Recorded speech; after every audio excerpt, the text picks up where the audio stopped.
नमस्कार, मैं हूं आपके साथ आरती सिंह आजाद और डालते हैं नजर खास खबर की ओर।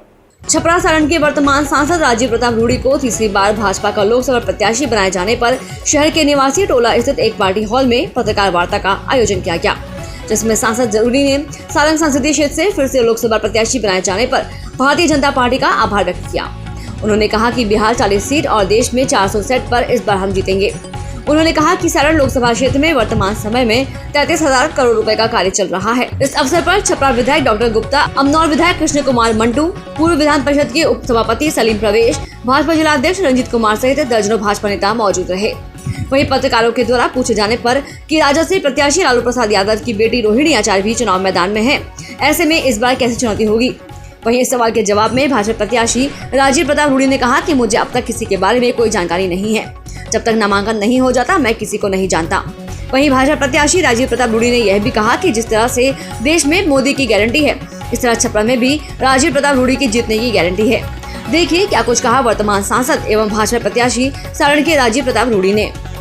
हमको नहीं पता है कि राष्ट्रीय जनता दल से कौन प्रत्याशी होगा, हमको कोई जानकारी नहीं है, क्योंकि पिछला चुनाव में जब लालू जी से लड़ा, उसके बाद से लालू जी के प्रतिनिधि से लड़ा, कोई हमें 5 साल तक क्षेत्र में नहीं दिखाई दिया।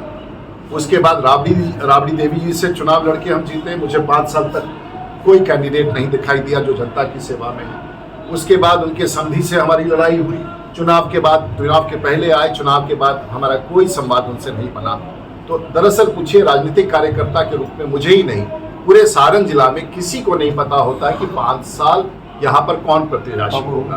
और मुझे लगता है कि जब नामांकन हो जाएगा तब अगर मुझे प्रत्याशी के बारे में पूछेंगे तो मेरे लिए सहूलियत होगी, क्योंकि ये राजनीतिक पार्टियां नहीं है और पारिवारिक पार्टियों में कोई व्यवस्था ऐसी नहीं है जिसमें हम किसी कैंडिडेट के बारे में कोई चर्चा कर सके, इसलिए मुझे जानकारी नहीं। राजद एमएलसी सुनील सिंह ने कहा ये भी काफी आंधी का वातावरण है, वायु बहुत तेज चल रहा है।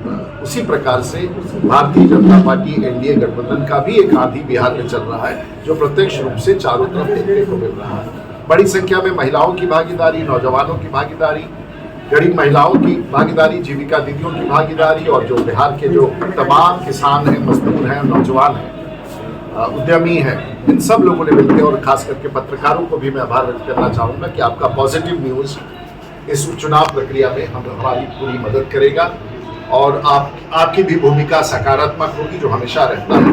और मीडिया के संविधान के चौथे स्तंभ के रूप में, चाहे वो प्रिंट मीडिया हो या टेलीविजन मीडिया हो, आपकी भूमिका बड़ी होगी, ऐसा हमारा विश्वास है। और आपसे भी हम आशीर्वाद लेना चाहेंगे कि सारण जिला के बहुत सारे कार्यों को मैं लेके चल रहा हूँ। शायद आज की तारीख में इतनी बड़ी मात्रा में जो बजट है, लगभग 33,000 करोड़ रुपए का काम या तो स्वीकृत है, कार्य समाप्त हो गया है, चल रहा है या निविदा की स्थिति में है, सारण की धरती पर है। और इसी प्रकार से देश को प्रधानमंत्री पूरे बिहार को भी सजाएंगे और देश को सजाएंगे। फिलहाल इतना ही। खबरों का सिलसिला लगातार जारी है। नमस्कार।